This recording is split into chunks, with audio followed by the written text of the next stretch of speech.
Mais où est cette bouteille, Sylvain? Mais... Elle est là. Donc Gueule Noire 2018.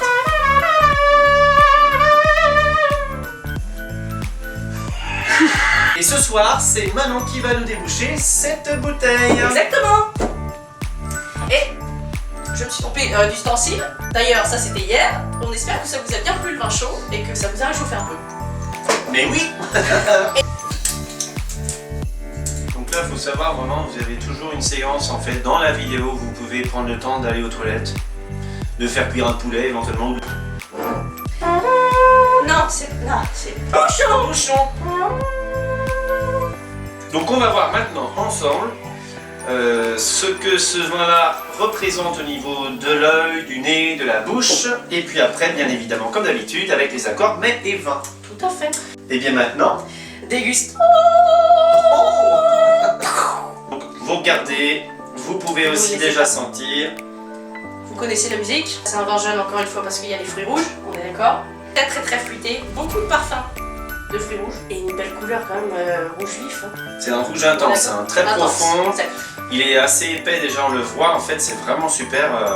On voit que c'est un vin d'année comme tu dis, mais aussi on voit vraiment qu'il va nous promettre lui une certaine richesse en bouche. Et n'oubliez pas, bien évidemment, vous allez goûter chez vous comme ici avec nous, mais toujours avec modération. Ah, c'est bon. Oh. Fondu. Eh bien c'est comme on vous l'avait promis, c'est vraiment fruité, c'est assez complexe. Ouais. Il y a une richesse en bouche aussi, et par contre après moi je sens personnellement des tanins un petit peu verts encore parce que c'est encore un vin jeune. Vous avez un petit peu intérêt de le laisser patienter dans votre cave si vous êtes patient bien sûr, ou sinon vous pouvez acheter un millésime antérieur si vous préférez les vins un petit peu plus gros. En accord mais les vins, qu'est-ce que tu peux me proposer par exemple en entrée Alors en entrée, ça peut être toujours sur des assiettes de charcuterie, pourquoi pas, mais ce qui me semble le plus intéressant, c'est de passer au plat. Et par exemple de profiter de l'été et de faire un bon barbecue. J'effluche. Mesdames et messieurs, j'effluche. Et tout ce qui est grillade, vraiment, les bonnes viandes rouges, des saucisses, de la bonne saucisse. Ouais, ou des merguez, des choses un petit peu plus épicées, ça peut être pas mal. Ouais, c'est vrai. Ça passe bien, parce qu'en fait c'est vif, donc vous mettez un plat vif en face et ça passe super bien. Et oui, tout à fait. Ensuite, sur les fromages, c'est pareil en fait.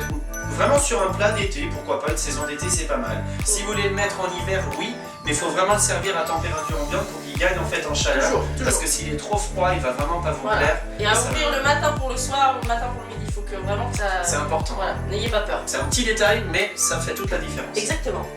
En dessert, par contre là, moi j'irai pas là-dessus, je sais pas toi. Ah, il y a des têtes avec une salade de fraises. Bah, j'ai peut-être une proposition pour un dessert du coup, avec le classique fondant au chocolat.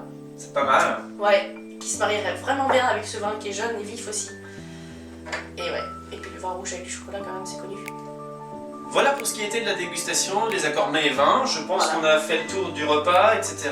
Ouais. Et qu'on peut maintenant donner rendez-vous à ces petits messieurs-dames. Demain. Oh. Chips. Oui. Ça te va comme ça? Très bien. Et bah écoutez, à demain. Et bonne soirée et topette. Topette.